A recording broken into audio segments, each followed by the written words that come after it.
A very good afternoon, everyone. Today we will be discussing about the decline of the Harappan civilization. सभी को नमस्कार। आज हम discuss करेंगे कि किस प्रकार हड़प्पन सभ्यता, हड़प्पाई संस्कृति का विनाश होता है। क्या वो कारण थे जिनसे भारत की ये प्राचीन सभ्यता ध्वस्त हो गई, समाप्त हो गई, उसकी हम चर्चा करेंगे आज। और ये जानने की कोशिश करेंगे कि क्या कारण रहे कि इतनी फलती फूलती सभ्यता नष्ट हो गई। तो जो हमारा टाइम पीरियड है वो है 1800 BCE से लेकर आगे तक का, क्योंकि इसी टाइम पीरियड में हड़प्पन्स डिस्ट्रॉय होना शुरू हो जाते हैं। और उसका रीज़न हमें कैसे पता है? क्योंकि जो सारी चीज़ें मिलकर हड़प्पन सिविलाइजेशन को बनाती थी, जो उन्हें स्पेशल बनाती थी, जैसे अगर मैं बात करूं पॉटरी की, जो उनकी सुंदर पॉटरी थी, जो उनकी मृत भांड बनाने की तकनीक थी, वो सील्स, डिस्टिंक्ट टाउन प्लानिंग, उनकी बेजोड़ नायाब स्थापत्य कला वो ध्वस्त हो जाती है। लेखन की शैली समाप्त हो जाती है। यानी हर वो चीज़ जो हड़प्पन्स को स्पेशल बनाती थी वो समाप्त हो जाती है। अब जो विजुअल्स मैंने इसमें इस्तेमाल किए हैं फर्स्ट स्लाइड में, ये आपके मन में एक इम्प्रेशन बनाने के लिए है कि डिस्ट्रक्शन का मतलब क्या होता है। पहली पिक्चर को अगर मैं समझाऊं तो एक खेत है जो सूख चुका है, पानी नहीं बरसा, क्लाइमेट चेंज ऐसा है कि बारिश ना होने के कारण चीज़ें ख़राब हो रही हैं। उसी तरह आप देख रहे होंगे नीचे कोई शहर है जो बर्बाद हो रहा है, टूट रही हैं चीज़ें, लोग छोड़ के जा चुके हैं। और तीसरा है लोगों के कंकाल इधर उधर फेंके पड़े हैं। ये बरियल नहीं है। और ये हमें कैसे पता चलता है बरियल नहीं है? क्योंकि आप देख रहे होंगे लोग आड़ी तिरछी इधर उधर कहीं छिटके पड़े हुए हैं। बरियल जब किया जाता है तो एक प्रॉपर तरीके से उनको एक पिट में इंसर्ट किया जाता है, लेकिन यहाँ पर आप देख रहे होंगे कि लोग जहाँ के तहाँ जिस भी पोजीशन में थे वो पड़े हुए हैं। जैसे ये व्यक्ति पेट के बल पड़ा हुआ है, ये व्यक्ति हाथ इसका अपने बाईं तरफ जा रहा है, यानी जो जहाँ पड़ा है वहीं वो पड़ा हुआ है। उनका कोई अंतिम संस्कार सही से नहीं किया गया। ये चीज़ शो होती है इसमें। ये दिखाती है ये कंडीशन कब बनती है, जब कोई आक्रमण करे और लोगों को मारकर भाग जाए, जैसा कि पास्ट में कई बार हुआ है। अगर आप युद्ध से रिलेटेड कोई क्लिप या वीडियोस देखें तो वहाँ आप देखेंगे कि जो सैनिकों की लाशें होती हैं इसी तरह पड़ी रहती हैं। और जो फाइनल पिक्चर मैंने यूज़ करी हुई है वो हड़प्पन सिविलाइजेशन की ऐसी नायाब चीज़ें हैं जो उन्हें स्पेशल बनाती हैं। यानी ये सारी चीज़ें अब मिलना बंद हो जाएंगी। तो आज जो हमारा टॉपिक है वो है कि हड़प्पन्स कैसे डिस्ट्रॉय होते हैं, क्या वो कारण थे जिनसे वो समाप्त हो जाते हैं। बच्चों, जैसा कि पहले भी मैंने जिक्र किया है, हड़प्पन्स के बारे में हमारी जो जानकारी है वो आर्कियोलॉजी पर ज़्यादा डिपेंड करती है, क्योंकि इनकी जो राइटिंग्स हैं इनको हम नहीं पढ़ पाए। अगर कहीं पढ़ पाते तो ज़रूर हमें आसानी होती। आप जानते हैं कि जब मुसीबत या विपदा पड़ती है तो जो कुशाग्र बुद्धि लोग होते हैं, जो पढ़े लिखे लोग होते हैं, वो लिखना शुरू कर देते हैं। सेकेंड वर्ल्ड वॉर में शायद किसी को ना पता चलता कि हिटलर ने किस तरह लोगों को यातनाएं दी। अब आप कहेंगे कि नहीं सर, क्यों नहीं पता चलेगा? लोग मिले, लोगों ने बताया, व्यक्त किया, ऑब्वियसली व्यक्त किया उन्होंने। लेकिन एनी फ्रैंक की डायरी, एनी फ्रैंक एक यहूदी लड़की थी, बहुत ही कम उम्र की थी, टीन एज में ही थी, 13-14 साल की, जब वो मरती है। आप सोच सकते हैं 13-14 साल का बच्चा कितना बड़ा होता है। उसने अपनी एक डायरी लिखी है। उस डायरी को पढ़कर हमें पता चलता है कि किस तरह मानवीय मूल्यों का ह्रास हुआ, उनको ध्वस्त किया गया, और कितना दुख उन लोगों ने झेला। झेलने तक का पूरा इतिहास उसमें बयां किया है उसने। तो ये खूबी होती है लेखनी की कि वो दर्द को समेट देती है एक जगह पे। कई बार हम उस अवस्था में नहीं होते, हमने झेला होता है ठीक है, लेकिन हम उस अवस्था में नहीं होते कि हम उन चीज़ों को एक्सप्रेस कर पाए। तो लिखी हुई चीज़ें भी बहुत कुछ बताती हैं। तो आज की क्लास हम इसी पर शुरू करते हैं।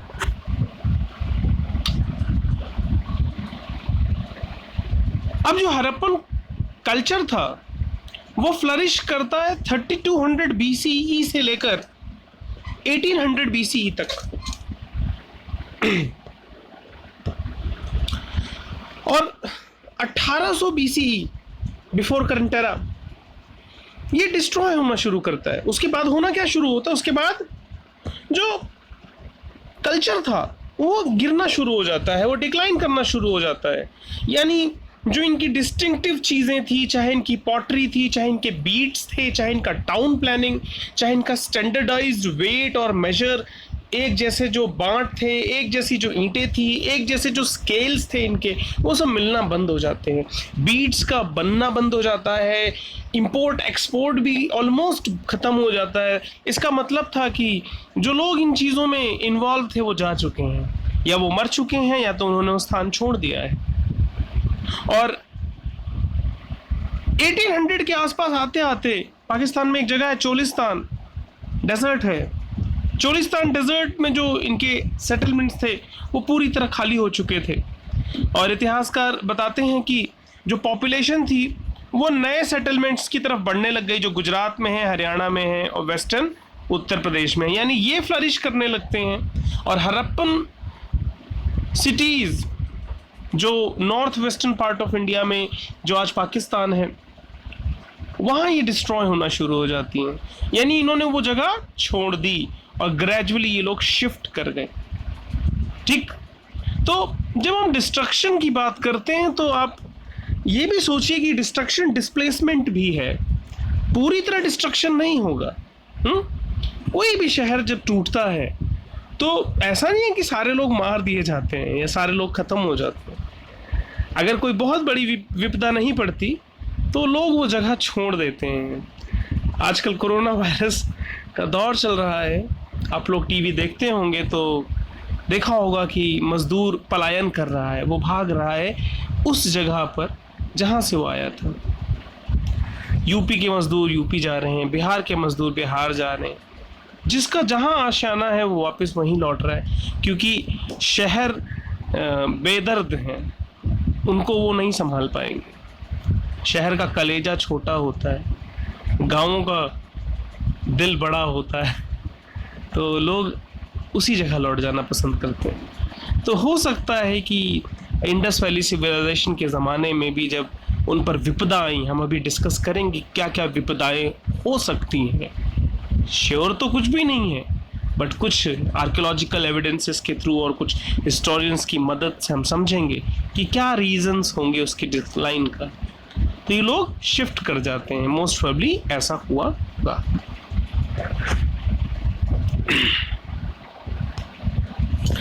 अब हम स्कॉलर्स को देखेंगे, हिस्टोरियंस को देखेंगे, विद्वान लोगों की बात करेंगे और उनके ओपिनियन को देखेंगे कि वो क्या कहते हैं।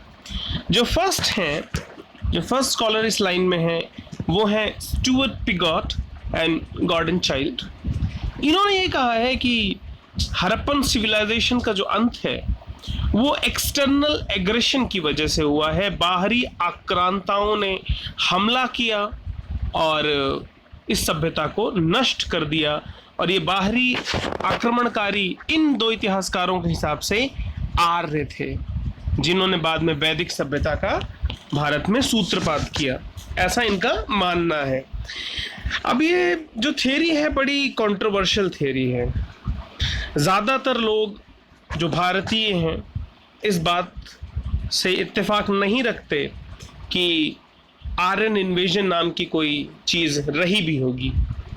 देखिए, इन्वेजन जो होता है वो एक सिस्टमेटिक तरीके से मूवमेंट होता है एक डिफरेंट टेरिटरी में, ताकि वहाँ के लोगों को विस्थापित करके, डिस्प्लेस करके नए लोगों को बसाया जाए वहाँ पे। अब ऐसा देखा गया है कि भारत में प्राचीन काल से ही जो पश्चिमोत्तर भारत है वो हमेशा से खुला है हमलों के लिए। खैबर बोलन के जो दर्रे हैं, आज ये पाकिस्तान और अफगानिस्तान के बॉर्डर के आसपास हैं, ये हमेशा से खुले रहे हैं पश्चिमी आक्रांताओं के लिए। तो हो सकता है कि हिस्टोरियंस ने इस बात पर भी गौर किया हो, और स्टुअर्ट पिगॉट और गॉर्डन चाइल्ड इस बात को कहते हैं कि आर्यों ने आकर इस सभ्यता को ध्वस्त कर दिया। लेकिन इसे याद रखिएगा कि बड़ी कंट्रोवर्शियल है, इसको बहुत सारे इतिहासकार सही नहीं मानते। वो कहते हैं कि आर्यंस जो थे वो माइग्रेशन होता है, आर्यंस का इन्वेजन नहीं होता। माइग्रेशन का मतलब है अपॉर्चुनिटीज में जाना। Obviously when we are moving towards new territory for better livelihood, better placement etcetera, तो उसको माइग्रेशन बोलते हैं हम एक तरह से। तो वो कहते हैं कि आर्यंस का माइग्रेशन हुआ है और छोटे छोटे ग्रुप्स में वो लोग इंडिया आए हैं। इन्वेजन नाम की कोई चीज़ नहीं है, ऐसा वो बोलते हैं। अच्छा, इसी सीरीज में दूसरा जो ओपिनियन दिया है वो दिया है एम.आर. साहनी ने। एम.आर. साहनी ने बोला है कि इंडस वैली सिविलाइजेशन जो है वो डिस्ट्रॉय हो जाती है इनंडेशन की वजह से। इनंडेशन का मतलब होता है, अगर साधारण भाषा में बोलें तो ओवर पॉपुलेशन।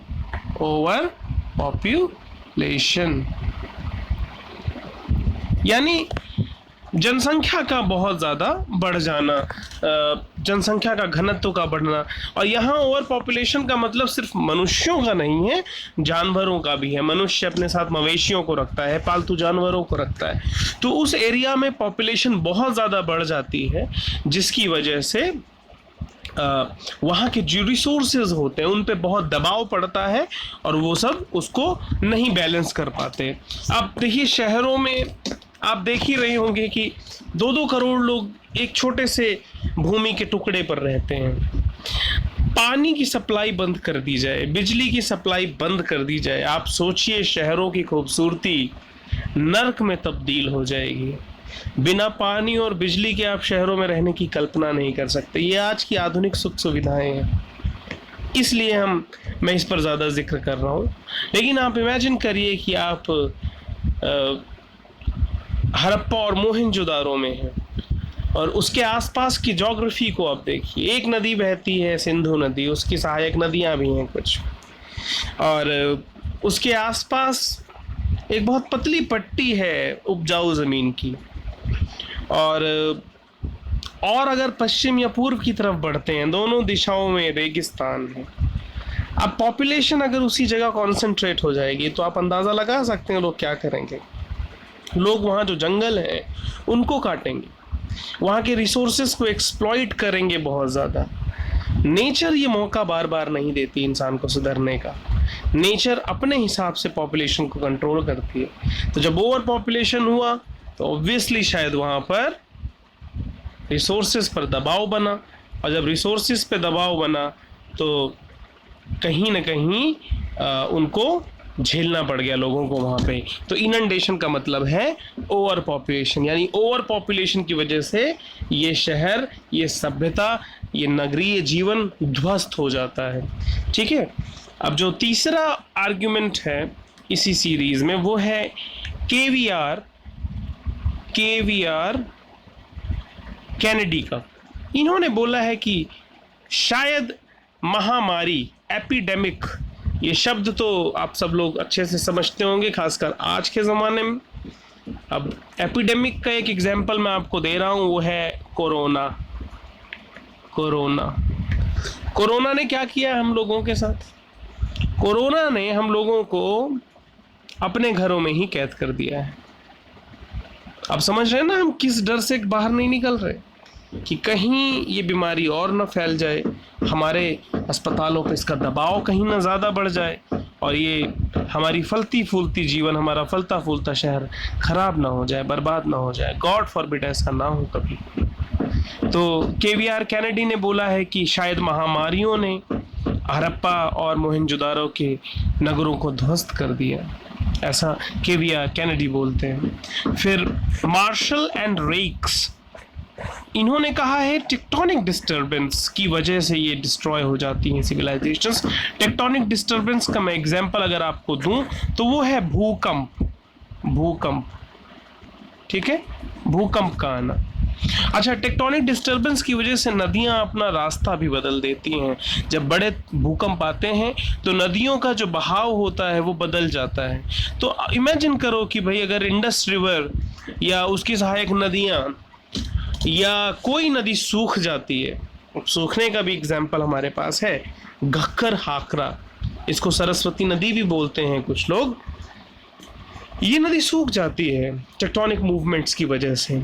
और उसी तरह जो इंडस नदी है, इसने भी अपना रास्ता कई बार बदला है। अब बच्चों, आपको कभी कभी मन में ये शंका उठती होगी कि भाई नदियां रास्ता कैसे बदलती हैं। आप लाल किला जाके देखिए, लाल किला जमुना नदी के तट पर बना है और आज लाल किले से जमुना नदी कम से कम 2 किलोमीटर दूर बहती है। तो ये मूवमेंट में चेंज है, पहले किनारे बहती थी, अब 2 किलोमीटर शिफ्ट हो गई है आगे। तो ये तो नॉर्मल प्रोसीजर है, नदियां अपना रास्ता बदलती रहती हैं। तो कुछ टेक्टोनिक मूवमेंट्स, भूकंप, नदियों का बदलना रास्ता, ये रीजंस रहे होंगे for the destruction of Indus valley civilisation. और ये मानता कौन है? ये मानते हैं मार्शल एंड रेक्स।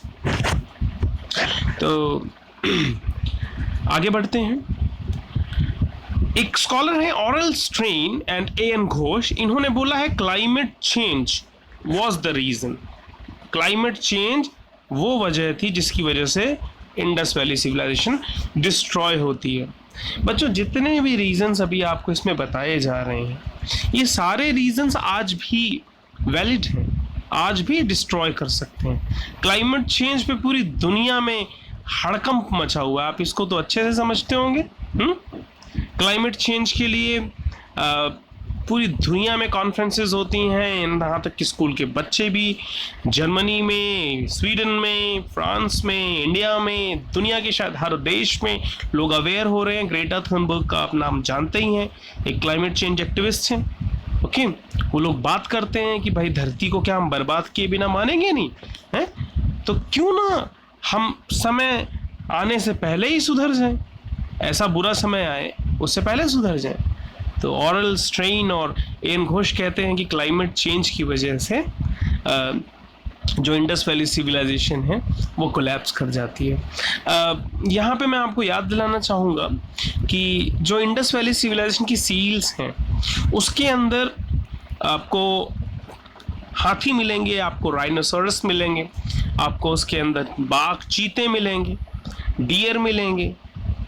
कहाँ पे मिलेंगे? इस रीजन में, नॉर्थ वेस्टर्न इंडिया में। आज अगर आप नॉर्थ वेस्टर्न इंडिया को देखें, पूरा प्लेन एरिया है, जंगल नजर नहीं आएंगे आपको, ठीक है, और डेजर्ट का एरिया भी है। राइनोसोरस देखना है तो आप थार डेजर्ट नहीं जा सकते, आपको जाना पड़ेगा मानस और काजीरंगा असम में, क्योंकि उतने अच्छे जंगल अब वहीं बचे हैं। क्लाइमेट चेंज को आप थोड़ा डिफॉरेस्टेशन से भी जोड़ के देखिए और इनंडेशन से भी जोड़िए, ओवर पॉपुलेशन की वजह से भी जोड़िए, तो क्लाइमेट चेंज हो सकता है रीजन। सील्स में जिस तरह के जानवर दिख रहे हैं वो आज नेचुरली इस एरिया में नहीं रहते, इसका मतलब है कि वो कभी शायद रहते रहे हो और क्लाइमेट चेंज होने की वजह से वो लोग शिफ्ट कर गए। तो ये भी एक रीजन हो सकता है कि ये जो एरिया था वो इनहॉस्पिटेबल हो गया, रहने लायक नहीं था, इसलिए लोगों ने वो जगह छोड़ दी। एक और स्कॉलर हैं वॉल्टर फेयरसर्विस, इन्होंने जो थियरी दी है उसमें उन्होंने कहा है कि डिफॉरेस्टेशन वाज द रीजन।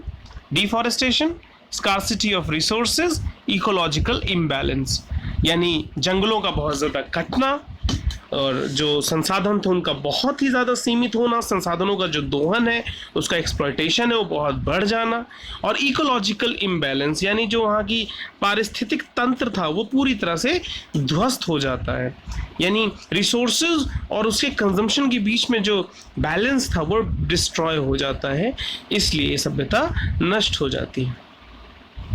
इसी लाइन में जॉन मार्शल, एस.आर. राव और मेकी जो स्कॉलर हैं उन्होंने फ्लड्स को रीज़न बताया है इसके डिस्ट्रक्शन का, इंडस वैली सिविलाइजेशन के डिस्ट्रक्शन का, कि बहुत ज़्यादा बाढ़ आने लग गई जिसकी वजह से इनके जो नगर थे, जो नदियों के किनारे थे, वो तबाह होने लगे और उनसे बचने के लिए लोग पलायन कर गए। अच्छा, अगर मैं मोहनजोदारो के बारे में आपको बताऊं, मोहनजोदारो में 7 लेयर्स ऑफ हमें हैबिटेशन मिले हैं, यानी 7 बार वो शहर जो है वो बना उजड़ा है। तो उसमें मिट्टी के सैंपल्स को चेक करके ये अंदाज़ा लगाया गया है कि 7 बार ये शहर डिस्ट्रॉय हुआ है फ्लड्स की वजह से। ठीक है, तो हो सकता है ये लोगों ने हर बार ट्राई किया हो बनाने का, और बाद में इतनी ज़्यादा कैलेमिटीज़ आने लग गई, इतनी ज़्यादा प्राकृतिक आपदाएं आने लग गई, बाढ़, सूखा, ये सब, कि लोगों को छोड़ना पड़ गया। उसी तरह जी.एफ. हेल्स जो स्कॉलर हैं उन्होंने बोला है कि due to the change in the course of river Ghaggar, Ghaggar नदी की मैंने अभी जिक्र किया था अभी थोड़ी देर पहले जब मैं क्लाइमेट चेंज की बात कर रहा था। घक्कर को सरस्वती नदी भी बोलते हैं, सरस्वती नदी, सरस्वती, ठीक है, सरस्वती ही घक्कर नदी है। ये जो नदी जिसका नाम यहाँ बताया गया ये सरस्वती नदी है। तो कहते हैं कि इसकी इसके किनारे जो स्थान थे वो सब इसी की वजह से डिस्ट्रॉय होते हैं, जबकि नदी सूख जाती है, चाहे बनवाली है, चाहे वो आपका राखी गढ़ी के आसपास का इलाका है, या राजस्थान में काली बंगन है, ये सब घक्कर नदी के किनारे थे, और चूंकि नदी सूख गई तो लोगों को वहाँ से हटना पड़ गया। मॉर्टिमर व्हीलर ने एक बुक लिखी है एंशिएंट इंडिया, उसमें उन्होंने कई रीज़न बताए हैं, क्लाइमेटिक रीज़न है, इकोनॉमिक है और पॉलिटिकल रीज़न भी बोला है। तो उन्होंने बोला है कि भाई ये सिविलाइजेशन ध्वस्त हुई है आर्यन इन्वेजन की वजह से। ठीक है, इसके अंदर हम इसको इंक्लूड कर सकते हैं। तो उन्होंने कहा है कि कई रीज़न हैं, क्लाइमेट भी ख़राब हो रहा था, इकोनॉमी भी कोलैप्स कर रही थी, और आर्यन माइग्रेशन भी हो रहा था, इन्वेजन भी हो रहा था, तो उसकी वजह से सोसाइटी ख़त्म हो जाती है। उसी तरह जॉर्ज डेल्स नाम के एक फेमस स्कॉलर हैं, इन्होंने एक बुक लिखी है the mythical massacre at the Mohenjodaro, और इन्होंने इस बुक में कहा है कि व्हीलर की जो थियरी है आयरन इन्वेजन की ये गलत है। उन्होंने कहा, उन्होंने स्टडीज़ करी वहाँ पे और उन स्केलेटन्स को खोद के स्टडी किया उन्होंने, और उन्होंने ये बताया कि जो टाइम पीरियड बताया जा रहा है आर्यन इन्वेजन का जो टाइम पीरियड है वो 1500 BC है। ठीक है, और जो ये स्केलेटन रिमेन्स डिस्ट्रॉय हुए 1800 BC के आसपास के हैं, जिसके बीच में ऑलमोस्ट 300 ईयर्स का गैप है। तो ये 300 साल अनएक्सप्लेन्ड है। तो उन्होंने कहा कि आर्यन इन्वेजन जो है वो एक मिथ है, यानी एक झूठ है। ठीक, उन्होंने इसको मिथ बोला है। तो ये कुछ स्कॉलर्स हैं जिनके ओपिनियंस हैं। जब आप इसके आंसर्स लिखें तो आप इन सबको कोट ज़रूर करिए। ठीक है, आपको क्या करना है, ज़रूरी नहीं है कि आपको स्कॉलर्स के नाम याद हो। देखो 12th लेवल में इट्स नॉट नेसेसरी कि आपको हर स्कॉलर का नाम याद होना ज़रूरी है। बुक भी आपकी मेंशन नहीं कर रही है, बट येस, ये जो पॉइंट्स इन्होंने यहाँ पे मेंशन किए हुए हैं ये बहुत इंपॉर्टेंट है। अच्छा होगा कि आप लोग इसको याद कर लें। स्कॉलर्स पे मैं बहुत ज़्यादा फोकस नहीं कर रहा, बट ये जो पॉइंट्स हैं ये इंपॉर्टेंट है, इनको आप नोट डाउन करिए और इनको एक्सप्लेन कर दीजिए जैसे मैंने आपको अभी बताया, जैसे हमने अभी इसको डिस्कस किया। ओके, आई होप कि आपको ये चीज़ें समझ आ रही होंगी। और फाइनली ये हमारा लास्ट स्लाइड है, तो इसमें हम बात करेंगे the decline of the civilisation. कैसे पता चलती है, इसकी बिगिनिंग में भी मैंने बात करी थी। पता ऐसे चलता है कि जो सील्स हैं, जो स्क्रिप्ट है, वो सब डिसअपीयर होने लगती है। जो सील्स हैं, जो स्क्रिप्ट हैं, और जो बीड्स हैं, जो पॉटरी है, जो इम्पॉर्टेंट कैरेक्टरिस्टिक फीचर्स हैं इंडस वैली सिविलाइजेशन के, वो सभी डिसअपीयर कर जाते हैं, ख़त्म होने लगते हैं। ठीक, फिर दूसरा है कि लोग जो पहले बहुत ज़्यादा स्टैंडर्डाइज्ड वेट्स और मेजर्स को यूज़ करते थे, उनकी जगह पे वो लोग लोकल वेट्स को यूज़ करने लग गए। देखिए स्टैंडर्डाइज वेट क्या है, 1 किलो आप चाहे भारत के किसी भी राज्य में खरीदें आपको 1 किलो ही मिलेगा। लेकिन अगर कोई दुकानदार कहे कि भाई मैं आधी ईंट के बराबर दूंगा, आपने देखा होगा छोटी दुकानों पर, खासकर जहाँ जो वीकली मार्केट्स होती हैं वहाँ पे आपने देखा होगा कि जो सब्जी वाले होते हैं, ये जो मसाले वाले होते हैं, वो पत्थर का एक टुकड़ा रखते हैं अपने साथ या ईंट का एक ढेला रखते हैं अपने साथ, जिसको वो तौल के रूप में इस्तेमाल करते हैं। और उनसे पूछो कितना है तो बोलते हैं 100 ग्राम है, 50 ग्राम है, तो वो उनके अंदाजे से होता है। पहले के ज़माने में यही होता था, तो इसमें कम ज़्यादा होने के चांसेस हैं। तो ये भी शो करता है कि ये सिविलाइजेशन जो है वो अब कोलैप्स कर गई है, अब बचा नहीं है उसके अंदर। और फिर जो इनके शहर थे वो वीरान पड़ने लग गए। 1700 के आसपास आते आते इंडस वैली सिविलाइजेशन के सारे शहर खाली हो चुके थे। और अकॉर्डिंग टू फ्यू हिस्टोरियंस जिनकी मैं अभी चर्चा कर चुका हूँ, उन्होंने यहाँ तक भी बोला है कि सेंट्रल एशिया, ये एरिया सेंट्रल एशिया का है और ये हमारा भारत है, और इस भारत में ये जो पश्चिमोत्तर का इलाका है ये इंडस वैली सिविलाइजेशन का इलाका है। और कहते हैं कि सेंट्रल एशिया से इन लोगों ने आकर इन लोगों को ध्वस्त कर दिया। वैसे तो ज़्यादातर स्कॉलर्स आर्यन इन्वेजन थ्योरी को मिथ मानते हैं, बट यस ये भी एक ओपिनियन है। तो अब जब आंसर्स को कोट करें तो इन सब के साथ आपको आर्यन इन्वेजन का भी जिक्र करना है। बट जब आप आर्यन इन्वेजन को बताएं तो आप ज़रूर बताइए कि ज़्यादातर जो स्कॉलर्स हैं वो इससे अनकंफर्टेबल फील करते हैं। वो कहते हैं कि ये गलत है, आर्यन इन्वेजन नहीं था, आर्यन माइग्रेशन था, यानी आर्यों ने आक्रमण नहीं किया, आर्यों ने अपने आप को एक भूमि से दूसरी भूमि पर स्थापित किया सर, और वो भी सीरीज में धीरे धीरे। कभी 100 लोग आए, कभी 200 आए, कभी 1000 आए। कोई आक्रमण नहीं था, लोगों का मूवमेंट था, जैसे हम मूव करते हैं एक जगह से दूसरी जगह बेटर अपॉर्चुनिटी के लिए। तो आज हमने यही डिस्कस किया कि इंडस वैली सिविलाइजेशन के डिसअपीयरेंस के क्या क्या रीजंस हो सकते हैं। प्लीज़ आप इसको दोबारा से एक बार देखिए और एनसीईआरटी बुक्स को खोलिए और उसके अंदर पॉइंट्स बनाइए। मेरे जो पॉइंट्स हैं आप उनको भी नोट डाउन कर लीजिए, और अगर आपके कोई डाउट्स हो तो आप मुझे कमेंट बॉक्स में बताइए। Have a nice day. Thank you.